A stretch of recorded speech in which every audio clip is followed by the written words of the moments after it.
Hello everyone, आज हम लोग को पढ़ना है क्या न्यू बिजनेस अकाउंटिंग। अभी तक हम लोग ने 7th असाइनमेंट तक कंप्लीट कर लिया था। आज हम लोग बेसिकली 8th असाइनमेंट पे हैं। अभी तक ये इस 8th असाइनमेंट में देखिए है क्या नया चीज़। तो ये न्यू बिजनेस अकाउंटिंग है। इससे पहले जितने भी बिजनेस की अकाउंटिंग अभी हम लोग स्टडी कर रहे थे उसमें क्या था, उसमें बिजनेस ऑलरेडी चल रहा था। जैसे ये एक हम लोग असाइनमेंट 7 किए थे, जिसमें याद है हम लोग फाइनेंशियल ईयर हमारा 20-21 था और हमने लास्ट ईयर की बैलेंस शीट को हम लोगों ने इस साल लेके आए थे। पीएल अकाउंट के आइटम तो क्लोज कर देते हैं, लेकिन बैलेंस शीट कैरी फॉरवर्ड होता है अगले साल। एसेट लायबिलिटी कैरी फॉरवर्ड हो जाता है, तो हम लोग ओपनिंग पहले चढ़ा रहे थे। लेकिन इस बार ऐसा नहीं है। इस बार हम लोग किसकी बात कर रहे हैं? इस बार हम लोग बात कर रहे हैं न्यू बिजनेस अकाउंटिंग की। अब इसमें क्या है, एक ओनर है mister Rajesh, start his business on 1 जून 2020। तो इन्होंने 1 जून 2020 को इन्होंने अपना बिजनेस स्टार्ट किया है। Named Shanti garments, student name -8 के नाम से आपको कंपनी बनानी है in Gorakhpur. with cash 5 lakh, furnitures 2 lakh and machinery 1 lakh. यानी टोटल मिला लो कितना पैसा लगा रहा है। कैश 5 लाख हो गया, फर्नीचर 2 लाख, 1 लाख में टोटल मिला के 8 लाख। तो इसने 8 लाख अपने बिजनेस में लगाया, इंट्रोड्यूस किया। फिर कह रहा है take backup of your company in D drive. D drive में एक बैकअप भी बना लीजिए। तो सबसे पहले तो हमें एक कंपनी क्रिएट करना है। जब भी न्यू बिजनेस अकाउंटिंग की बात हो, न्यू बिजनेस आप स्टार्ट, न्यू बिजनेस की अकाउंटिंग कर रहे हो या किसी ऐसे बिजनेस की कर रहे हो अकाउंटिंग जिसकी पहले से नहीं हो रखी, तुम्ही को उसकी बिजनेस की अकाउंटिंग स्टार्ट करनी है। तो उसके लिए ध्यान रखिएगा, कंपनी क्रिएशन पे बड़ा ध्यान देना होगा। तो चलिए टैली में आते हैं, कंपनी क्रिएट करते हैं। तो ये हमारा टैली स्टार्ट हो गया है, हमें कंपनी क्रिएट करना है। कंपनी क्रिएट करने के लिए यहाँ पे जाना पड़ेगा अल्ट के, और फिर इसमें होता है क्रिएट। कंपनी नेम पूछ रहा है, तो कंपनी नेम हम बना दे रहे हैं शांति गारमेंट्स, है ना। डैश स्टूडेंट नेम, मेरा नाम दीपक, डैश असाइनमेंट 8। ओके, तो मैं दीप ही लिखता हूँ, A8। ठीक है। स्टेट उत्तर प्रदेश, बस हो गया। पिन कोड उनको ये सब मेरे को नहीं डालना। मोबाइल नंबर आप लोग डाल सकते हो अपनी तरह। Financial year begin from, financial is always start from 1 April. Financial year हमेशा कब से स्टार्ट होता है? 1 अप्रैल से। तो यहाँ पे 1 अप्रैल 2020 रही। इंडिया के लिए फाइनेंशियल ईयर स्टार्ट में हमेशा क्या रहता है? 1 अप्रैल। ओके, बुक्स बिगिनिंग में क्या होगा, कब से बुक स्टार्ट हुआ, यहीं पे ध्यान देना है, ऑन 1 जून। ओके, क्यों 1 जून सर? बिकॉज हमारा बिजनेस सर 1 जून से स्टार्ट हो, तो बुक्स तो हम लोग 1 जून से स्टार्ट करेंगे। लेकिन ये जो 1 जून 2020 है, ये किस फाइनेंशियल ईयर के बीच में आ रहा है? 20-21। 1 अप्रैल, 1 अप्रैल 2020 फाइनेंशियल स्टार्ट में रहेगा। तो यहीं पे बस केयर करना है, ठीक। हालांकि अगले साल से, जब अगला साल स्टार्ट होगा 1 अप्रैल 2021, तो बुक्स बिगिनिंग भी रहेगी 1 अप्रैल 2021 और फाइनेंशियल स्टार्ट में भी 1 अप्रैल 2021 रहेगा। क्योंकि फाइनेंशियल ईयर कभी जून से स्टार्ट नहीं ना हो सकता। फाइनेंशियल ईयर तो अप्रैल से ही स्टार्ट हो गया। अब भले आपने स्टार्ट किया अपना बिजनेस 1 जून, हाँ आपने जून में स्टार्ट किया। एक बार फिर से ज़रा समझिए आप लोग इस चीज़ को। अगर हम लोग, चलो ऐसे मैं समझा देता हूँ। जैसे हम लोग बात कर रहे हैं, हमने स्टार्ट किया बिजनेस, बिजनेस स्टार्ट कब किया हमने? 1 जून को, है ना। अब जो देखना, ये किस फाइनेंशियल ईयर के बीच में आएगी।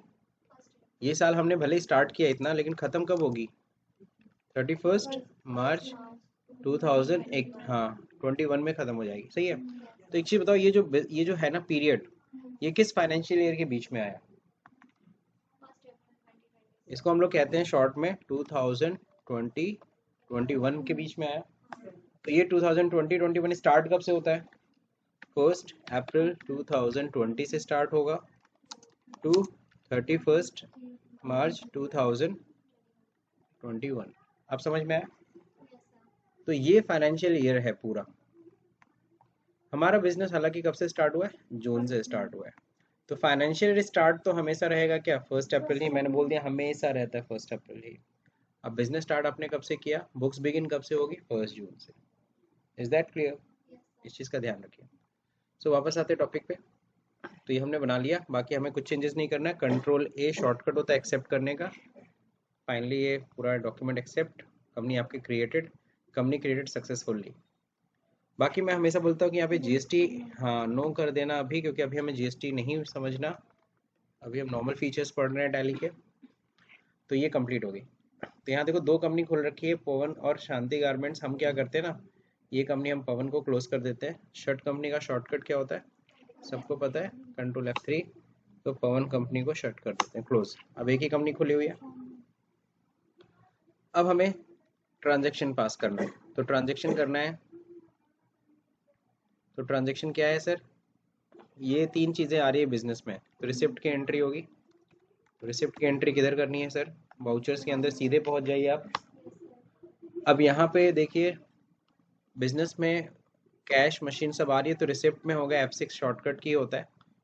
ओके। अब क्रेडिट में देखो क्या होगा, जैसे ही अब ये क्रेडिट की बात कर रहा है, यानी कि आपको गोल्डन रूल ध्यान रहना चाहिए। गोल्डन रूल सबने पढ़ा था, गोल्डन रूल ऑफ अकाउंट क्या होता है, किसी को ध्यान है? सबसे पहले पर्सनल अकाउंट का रूल। पर्सनल अकाउंट का रूल क्या कहता है, रिसीवर को क्या करना है, डेबिट करना है ना। गिवर को क्या करना है, क्रेडिट करना है, क्योंकि एंट्री तो इसी रूल पे चलते हैं ना। सेकेंड नंबर रियल अकाउंट क्या कहता है, हाँ कम्स इन क्या होगा, डेबिट हो जाएगा। और गोज आउट क्या होगा, कोई भी एसेट जो आ रही है उसको डेबिट करिए, और जो एसेट जा रही है उसको क्रेडिट करिए। फिर थर्ड नंबर होता है क्या, नॉमिनल अकाउंट। तो नॉमिनल अकाउंट में क्या होता है sir, expense and loss debit होगा। और बताइए, इनकम एंड प्रॉफिट क्या होगा, क्रेडिट होगा। समझ रहे हैं कि नहीं समझ रहे? तो जरा एंट्री आप लोग बताइए, जब ये चीज़ें आ रही, कैश है, फर्नीचर है, मशीनरी, ये 3 चीज़ें आ रही हैं, ठीक है ना, 3 एसेट है ना, तीनों आ रही है, तो इन तीनों को क्या करना चाहिए, डेबिट। और देने वाला कौन है, बिजनेसमैन। तो बिजनेसमैन दे रहा है, तो बिजनेसमैन तो पर्सन है ना, तो गिवर क्या होना चाहिए, तो बिजनेसमैन का नाम ना लिख करके हम कैपिटल को क्रिएट करेंगे, ठीक है। तो चलिए अब एंट्री देखिए, एंट्री में पहले क्रेडिट मांग रहा है, तो पहले कैपिटल पकड़ा दिया जाए। कैपिटल का लेजर नहीं बना है, तो हम यहीं से देखो यहाँ बटन दे रखा है क्रिएट का, या अल्ट सी से क्रिएट कर लीजिए कैपिटल। कैपिटल का लेजर जब बनाएंगे तो इसको किस अंडर में रखेंगे, कैपिटल अकाउंट। देखो यहाँ कहीं ओपनिंग बैलेंस पूछ रहा है क्या, ओपनिंग बैलेंस डालना भी मत गलती से भी। जब न्यू बिजनेस अकाउंटिंग करोगे तो ये चीज़ ध्यान रखना, कहीं भी ओपनिंग बैलेंस नहीं डालना है ना, क्योंकि पिछले साल से तो कुछ आ ही नहीं रही है ना। कंट्रोल ए एक्सेप्ट। कैपिटल कितना है टोटल मिला के 8 लाख। डेबिट में देखिए सबसे पहले कैश कितनी आ रही है, कैश डिफॉल्ट बना होता है लेजर 5000, 5 लाख सॉरी। देन फिर डेबिट होगा क्या, फर्नीचर बनाना पड़ेगा, फर्नीचर एंड फिक्सचर, है ना। तो ये हो गया क्या, ये भी हो गया आपका fixed assets, control A, how much, 2 lakh. फिर डेबिट करेंगे किसको, मशीनरी, मशीन हो गया, it is also fixed assets 1 lakh. So this one is entry. Narration क्या लिखेंगे, being business started, that's it. सो ये हमने 3 एसेट्स बिजनेस में इंट्रोड्यूस किए, cash, furniture, machine and 2 capital. बहुत ही सिंपल एंट्री ऑन 1 जून को हो रही है, जी हाँ 1 जून को हो रही है। फाइनली एक्सेप्ट कर लीजिए, ये एंट्री सेव हो गई। अब कह रहा ठीक है बैकअप इन डी ड्राइव, तो डी ड्राइव पे हमें बैकअप लेना है, तो इसको मिनिमाइज कर देते हैं विंडो डी दबा के, और फिर हम लोग जाते हैं कंप्यूटर पे, और यहाँ पे आते हैं डी ड्राइव में, एक फोल्डर हम लोग बना लेते हैं, कंट्रोल शिफ्ट एन से शॉर्टकट होता है फोल्डर को क्रिएट करने का। और यहाँ पे हम लोग लिख देते हैं क्या, बैकअप, या बैकअप लिख देते हैं, है ना। और इस फोल्डर को ओपन करिए, इसका एड्रेस कॉपी करिए, एड्रेस कॉपी किया। अब यहीं पे बैकअप मुझे रखना है, इसको मिनिमाइज कर देता हूँ मैं, वापस टैली खोलता हूँ, और यहाँ बैकअप बनाने के लिए मैं जाता हूँ कहाँ पे, एल्ट के साथ वाई डेटा में, यहाँ पे बैकअप बनाता हूँ, बैक स्पेस, यहाँ पे एड्रेस पेस्ट कर लेता हूँ मैं, इंटर, कौन सी कंपनी है, शांति गारमेंट्स, ओके, दीप, सही है, और तो कोई है नहीं, एंड ऑफ लिस्ट, एक्सेप्ट, हो गया बैकअप। चलिए चेक करते हैं बैकअप हुआ कि नहीं, ये फोल्डर ओपन करते हैं, फोल्डर के अंदर देखिए आ गया टीवी के फाइल 10,008 कंपनी फोल्डर नंबर। तो चलिए हो गया बैकअप। तो हम लोगों ने ये क्वेश्चन भी कंप्लीट कर लिया, first question completed. Now second question, on 2 June mister Rajesh higher a shop. अब देखो पैसे तो आ गए, ठीक है, मशीन भी है रेडी, फर्नीचर भी रेडी है, अब सॉल्व, तब हमें दुकान लेने की जरूरत पड़ेगी। तो एक जगह हम दुकान ले रहे हैं, तो सर शॉप किधर ले रहे हैं, on 2 June hire a shop in Shahmaruf in Gorakhpur. Gorakhpur में शमारूफ कहाँ है सबको पता है। With the monthly rent of 10,000, एक महीने का रेंट कितना है, 10,000 है, and deposit immediately 6 month rent, तो 6 महीने का रेंट हम लोग तुरंत जमा कर रहे हैं as security deposit in cash, और ये एज ए सिक्योरिटी पड़ी रहेगी। अब यहाँ पे जरा समझना, ये सिक्योरिटी डिपॉजिट है, 6 महीने का हो गया, कितना हो गया, 60,000।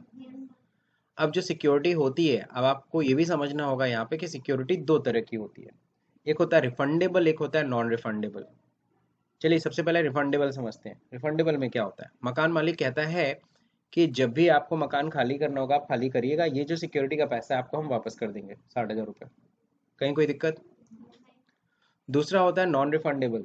अब नॉन रिफंडेबल में देखो क्या होता है, उसमें कहते हैं कि अच्छा ठीक है, आपको जब खाली करना होगा तो आप लास्ट के 6 महीने आप रेंट मत देना, लास्ट के 6 मंथ आप क्या नहीं करिएगा, आप रेंट मत करिएगा, एडजस्ट हो जाएगा।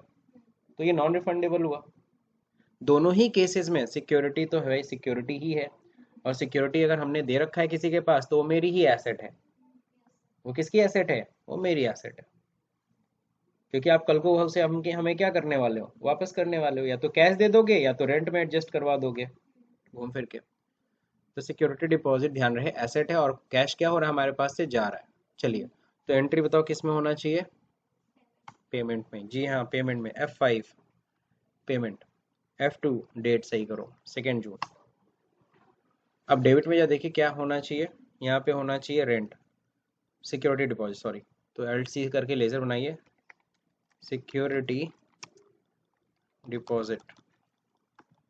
सिक्योरिटी डिपॉजिट अंडर क्या होगा, डिपॉजिट्स में होगा, एसेट है, देखिए डिपॉजिट्स क्या है, ये एसेट है हमारी, कंट्रोल है। अब सिक्योरिटी डिपॉजिट कितनी हो रही है, 6 मंथ का रेंट है ना, 60,000। क्रेडिट में क्या हो जाएगा, कैश जा रहा है, being 6 month rent paid as security, है ना, एज सिक्योरिटी हमने जमा कर दिया। तो ये कंप्लीट हो गया पेमेंट। अब चलिए देखिए ये सेकंड क्वेश्चन भी कंप्लीट हो गया। देखो मैं एंट्री कराते जा रहा हूँ, अब मैं एंट्री नोट नहीं करा रहा हूँ, क्योंकि मैं ये मान के चल रहा हूँ कि आप ये गोल्डन रूल को फॉलो कर लोगे। जब भी आप एंट्री किया करो तो आपको गोल्डन रूल अगर नहीं ध्यान है तो साइड में कहीं लिख लिया करो, उसको देख देख के आप एंट्री किया करो, ठीक है ना, रूल्स फॉलो करने पड़ेंगे आपको एंट्री के लिए। तो ये मान के मैं चलता हूँ, अगर आप टैली कर रहे हो, एंट्रीज रिकॉर्ड कर रहे हो, ठीक है, क्योंकि देखो मैं कई जगह एंट्रीज तो मैं बता देता हूँ, और कई जगह एंट्री मैं नहीं बताता, मैं कहता हूँ सेल्फ करो, खुद से करो, और खुद से करोगे तो तुमको खुद रूल अपना अप्लाई करना पड़ेगा, ठीक है। बाकी आपके ऊपर है, आपका मन है तो चोरी से नोट कर लो, मुझे पता ना चले बस, ठीक है।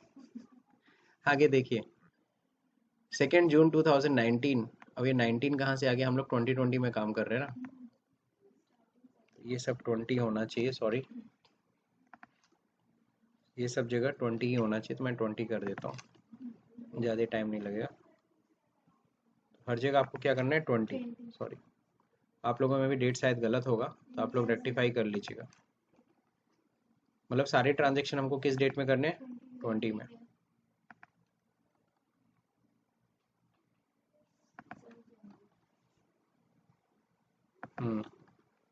चलिए आज इतना ही क्वेश्चन करना है sir, 6 question, okay. Now second, अब देखो बैंक में हम खाता खोल रहे हैं, 1,50,000 बैंक में डिपॉजिट कर रहे हैं, किस बैंक में, SBI में, और हम अकाउंट ओपन कर रहे हैं, क्योंकि देखो भाई बिजनेस करना है तो बैंक में अकाउंट तो खोलना ही पड़ेगा। बिना बैंक के बिजनेस नहीं कर सकते। सो चलिए हम लोग 1.5 लाख रुपए जमा करें, 2000 के 50 नोट है, 500 के 100 नोट है, कोई दिक्कत? तो चलिए सेकेंड जून को ही हम लोग अकाउंट ओपन कर रहे हैं। तो अकाउंट ओपन कर रहे हैं इसका मतलब बैंक में पैसा जमा कर रहे हैं, इट्स अ कंट्रा एंट्री, F4। तो क्रेडिट मतलब जा रहा है, क्या जा रहा है? कैश। कैश मेरे पास 4,40,000, इसमें से कितना चला गया? 1,50,000। सर 4,40,000 कहाँ से दिखाइए? अब मैं जैसे 1,50,000 लिख के एंटर करूंगा, अमाउंट घट गया ना? तो ये सब भी देखा करो, अगर ये बढ़ गया इसका मतलब है हमने गलत एंट्री किया, तो देख के भी समझ में आता है। तो 1.5 लाख मेरे पास से कैश गया, और ये कहाँ पहुंच के? SBI में। तो यहाँ लेजर नहीं बनाया SBI का, तो LC करके बनाइए SBI। ये हमारा बैंक अकाउंट है, ये हमारा बैंक अकाउंट मेंटेन रहेगा, Ctrl+A। 1.5 लाख देखो आ गया। अब पूछेगा कैश कितना है, तो 2,000 के कितने नोट थे? 100 नोट थे ना? नहीं, 2,000 के 50 नोट थे, 1 लाख हो गया। यहाँ पे दे दिया, अपने तरीके से भर लेना, कोई इशू थोड़ी ना। 500 का 100 नोट्स हो गया है, 1.5 लाख रुपए कंप्लीट।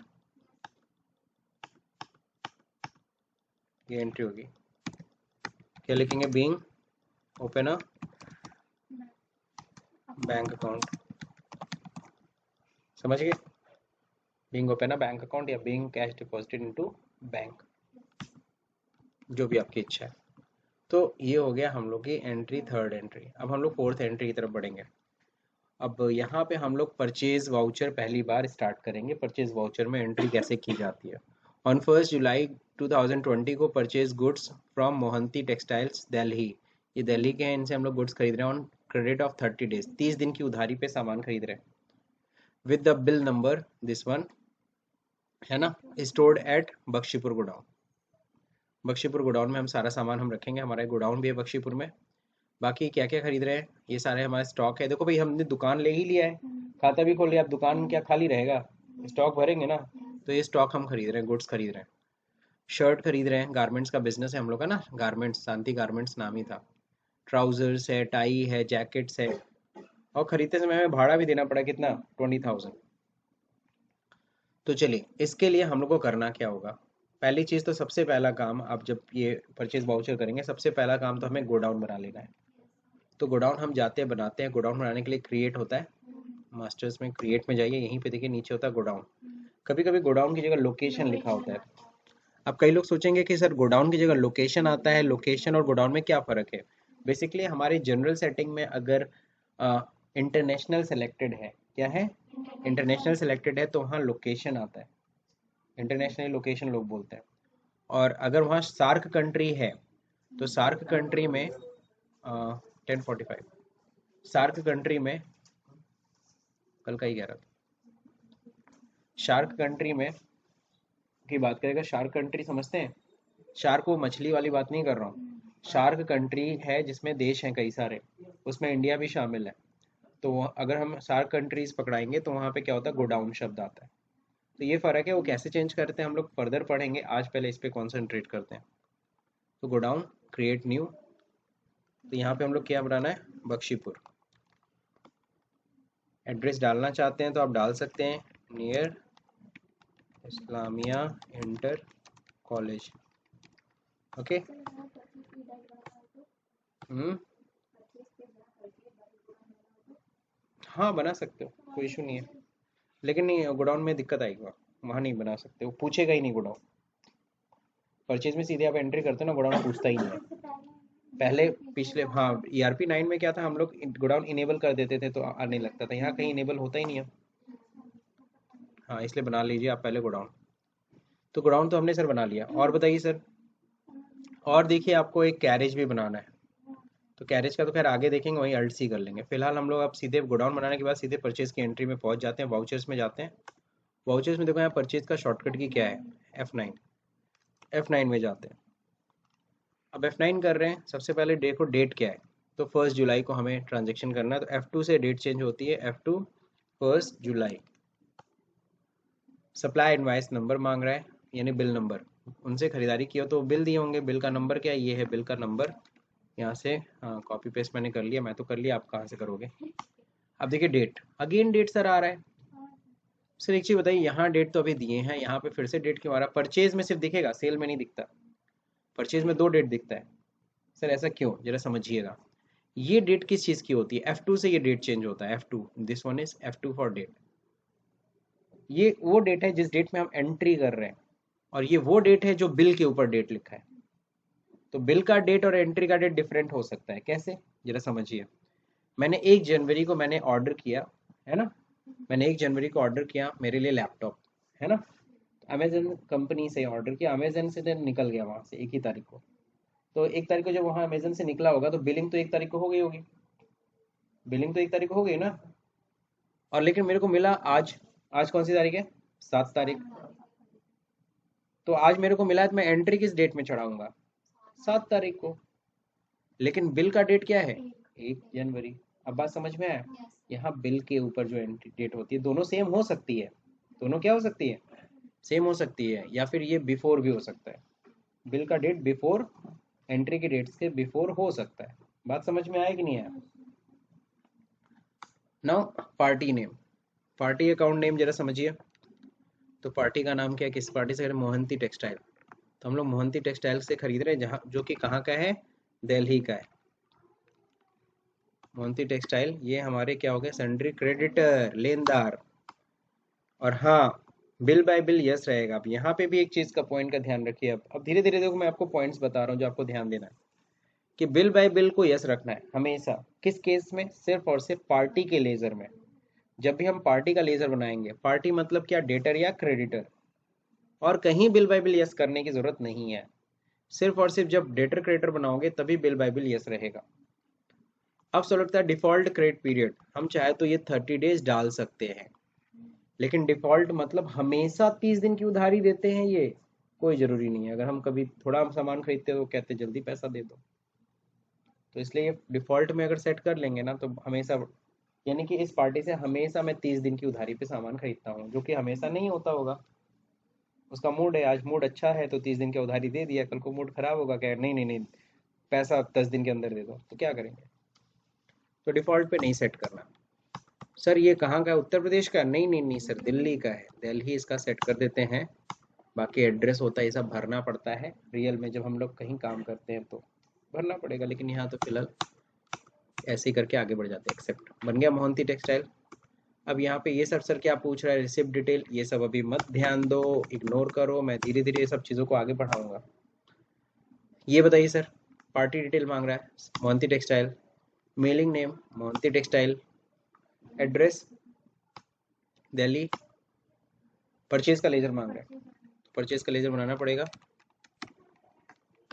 परचेज का अंडर क्या होता है, परचेज अकाउंट, बस और तो कुछ है नहीं।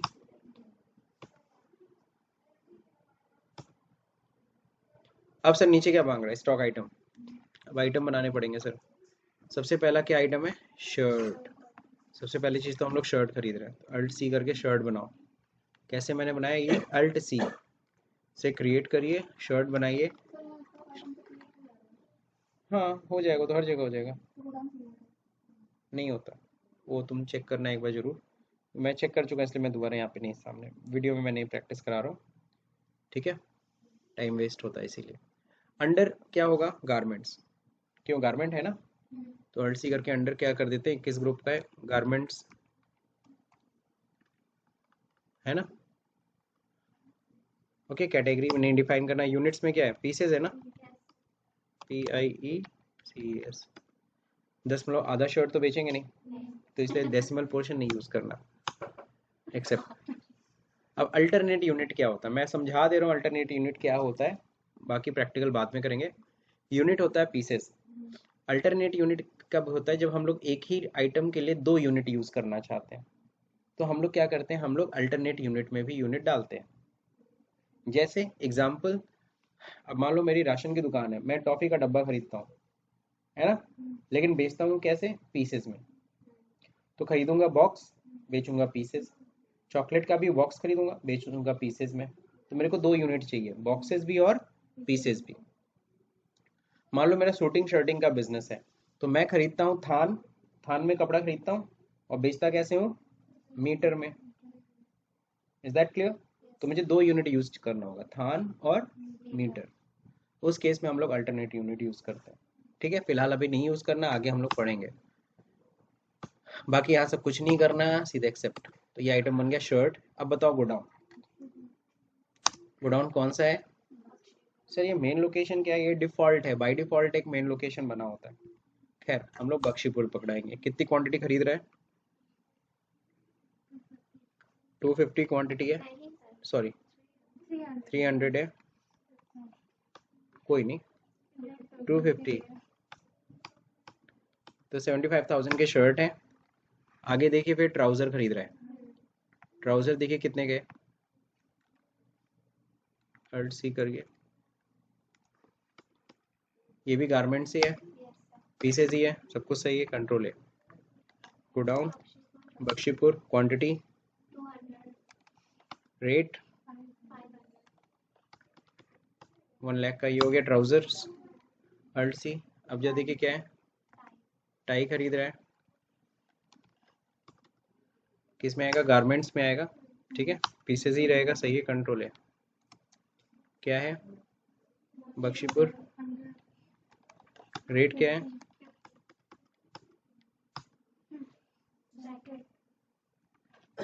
अगला है आपका जैकेट।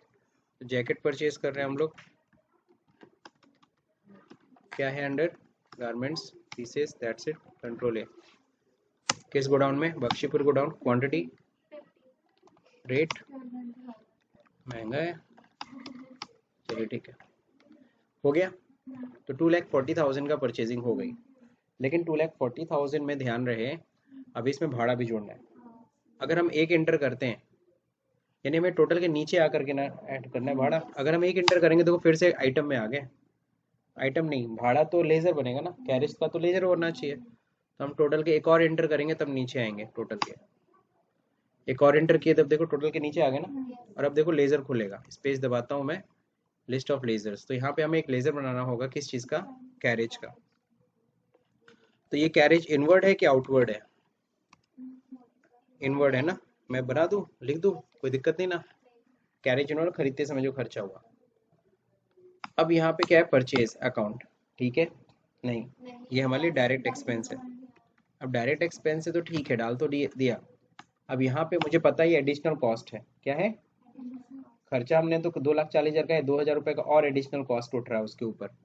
तो यहीं पे आप F12 दबाइए, क्या दबाइए? F12।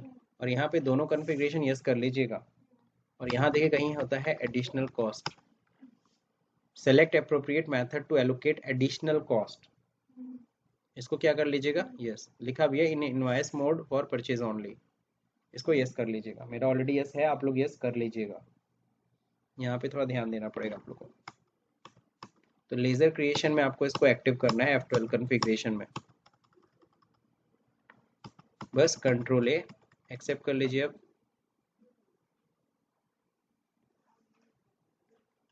ठीक है, एक मिनट,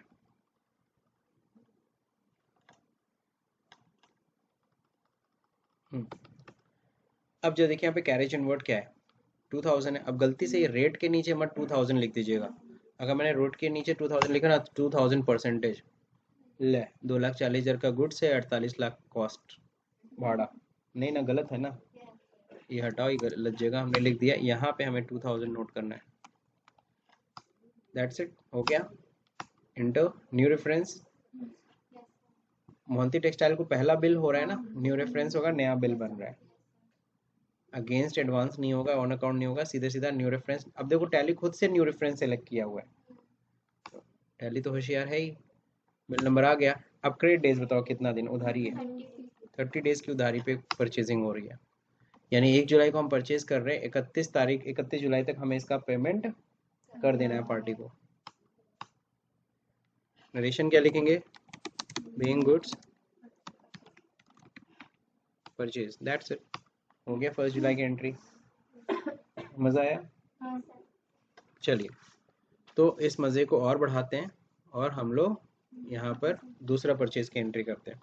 ऑन 2 जुलाई 2020 को, 2 जुलाई को ही हम परचेज कर रहे हैं फ्रॉम बलविंदर सिंह ऑफ पंजाब, है ना, बाय चेक।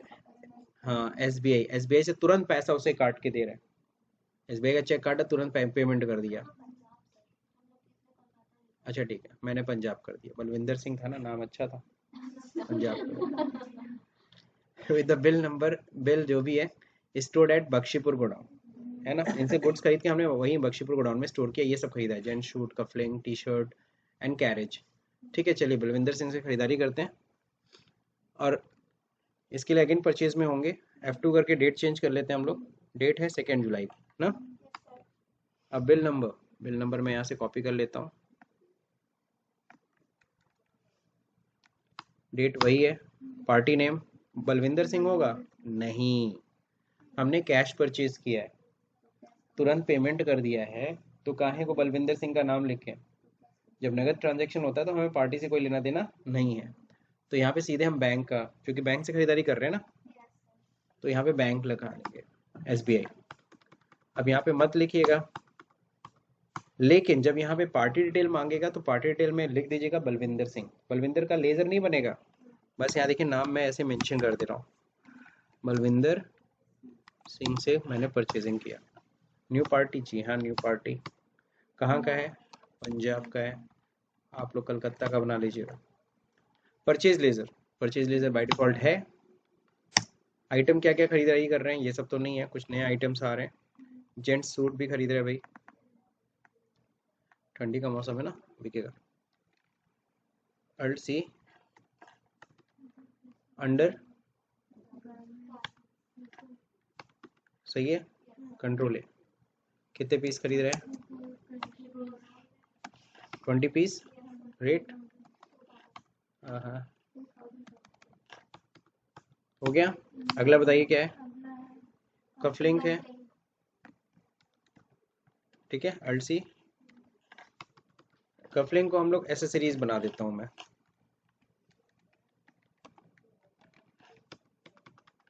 ठीक है ना, ये एसेसरीज में डाल देता हूँ।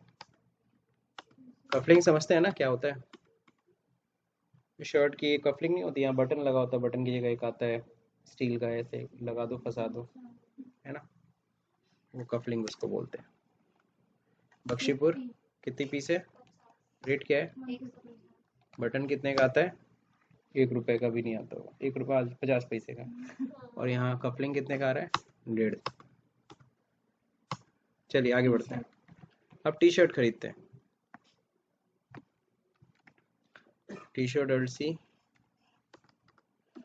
यहाँ देखिए क्या है, गारमेंट्स में आ गया ये, पीसेस कंट्रोल है, 60 500 का है, 30,000 का ये हो गया। और क्या खरीद रहे हैं, कुछ नहीं, तो टोटल एक बार और 2 इंटर मारना पड़ेगा, नहीं एक इंटर हो ही चुका है, एक और इंटर करिए टोटल के नीचे, कैरेज इनवर्ड ही है, कितना, किसी को कोई दिक्कत, अकाउंट पे ही चेक काट रहे हैं, चेक नंबर क्या है, 252501, 6 डिजिट का चेक नंबर होता है, किसके नाम पे चेक काटेंगे,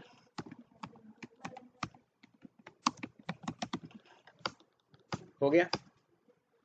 नरेशन क्या लिखेंगे, अब नरेशन टाइप नहीं करेंगे, सेम नरेशन है, कंट्रोल R, रिपीट नरेशन, ठीक है, कंट्रोल एक्सेप्ट, ये हो गई परचेज की एंट्री खत्म।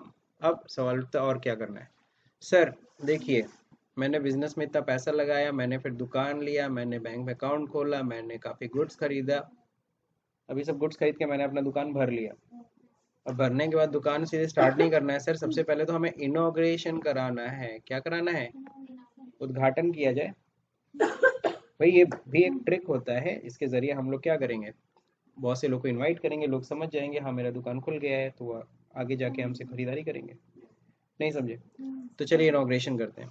तो इनॉग्रेशन पे इन्होंने 1 अगस्त को इनॉग्रेशन किया, और उस पर खर्चा देखो क्या क्या किया, शांति गारमेंट ने expense the following, invitation card छपवाया, डिस्ट्रीब्यूशन एक्सपेंसेस करीबन कितने 10,000 हुए, और स्नैक्स टीज पे करीबन, चाय पानी पे कितना खर्च हो गया, 20,000 रुपये, एडवर्टीजमेंट पब्लिशिंग में कितना खर्चा हो गया, 20,000, टोटल देख लो कितना खर्चा हुआ है, 50,000,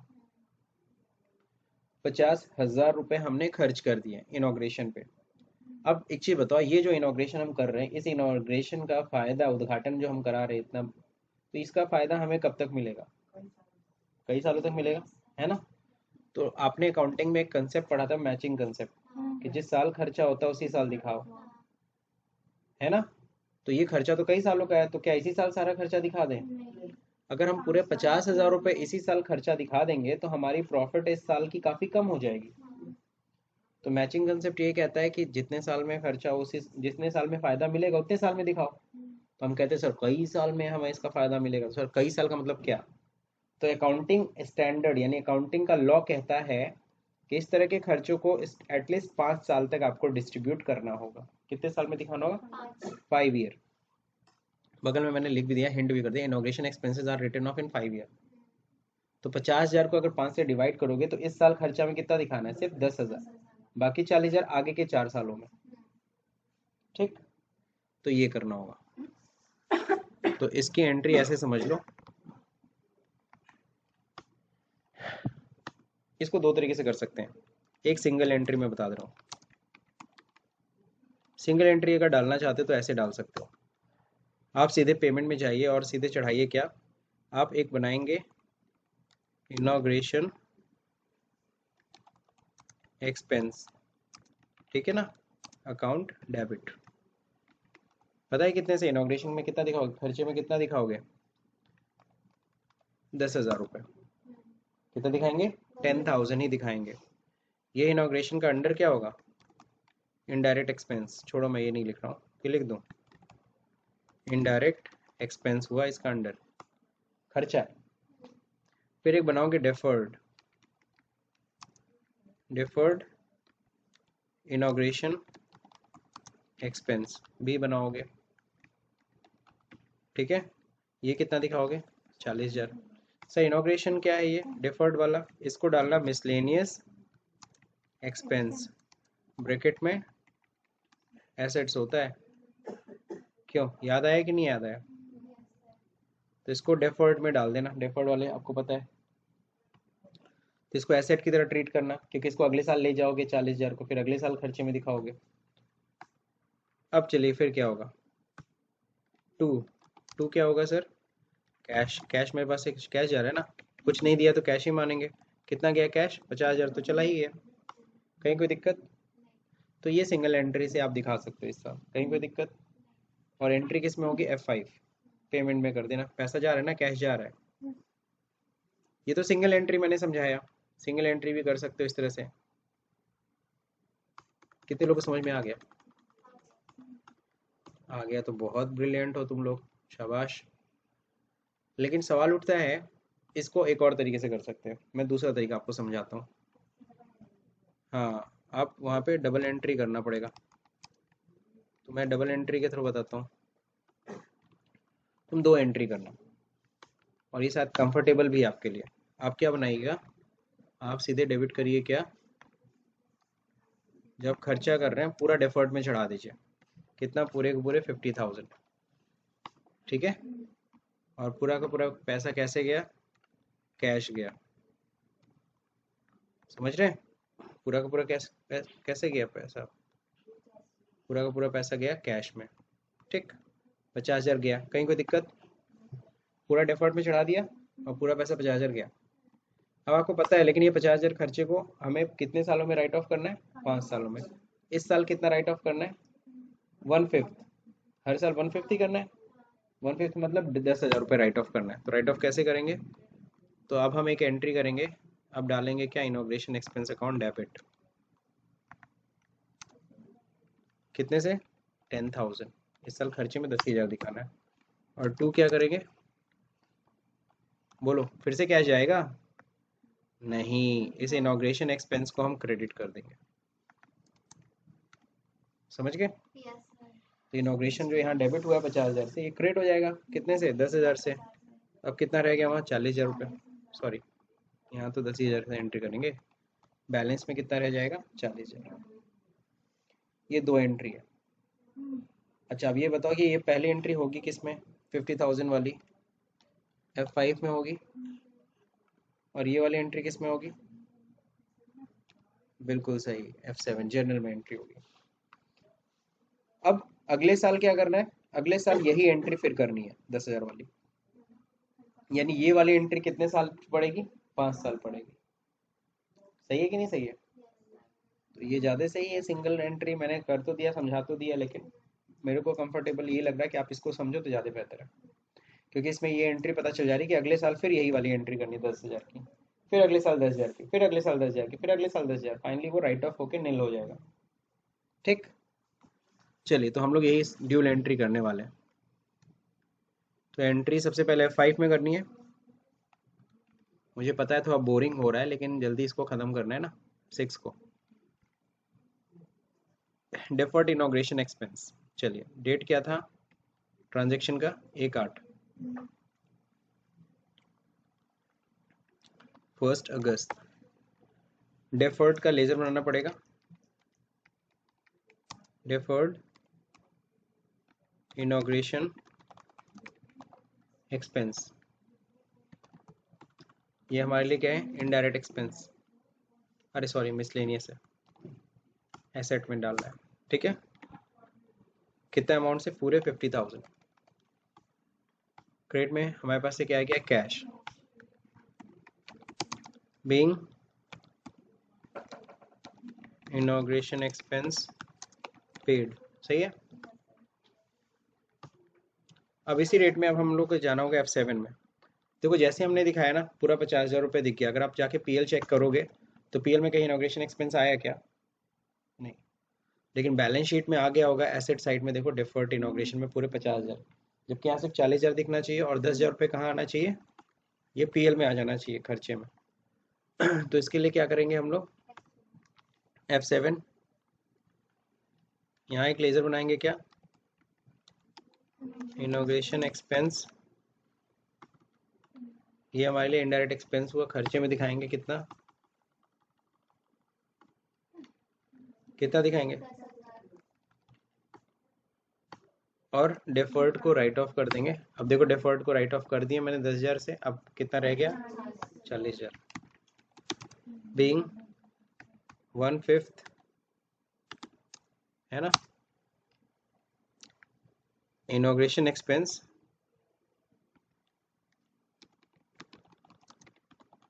राइट ऑफ, क्या एडजस्टेड भी लिख सकते हो, तुम्हारे ऊपर। 1/5 हमने राइट ऑफ कर दिया, दैट्स इट। अब ये 6 क्वेश्चन तक मैंने किया, 7वां क्वेश्चन जो ट्रांसफ़र करने का है वो हम लोग कल पढ़ेंगे, और मतलब नेक्स्ट वीडियो में हम लोग पढ़ेंगे। और ध्यान रहे, देखिए बैलेंस शीट में अब डेफर्ड में कितना दिख रहा है, 40,000, और प्रॉफिट एंड लॉस में कितना दिख रहेगा, अब देखिए इनॉग्रेशन एक्सपेंस 10,000 रुपये आ गया। ठीक, और आप देख लो, अभी हमें नेट लॉस आ रहा है 13,000 का, तो आप लोग को भी 13,000 का नेट लॉस होना चाहिए आफ्टर 6 क्वेश्चन। और बैलेंस शीट का टोटल कितना आना चाहिए, 10,29,000। ठीक है, दैट्स इट। अगर ये वीडियो आपको समझ में आया हो तो इसे लाइक करिए, शेयर करिए, सब्सक्राइब का बटन दबाना भूल जाइए। Thank you for watching this video.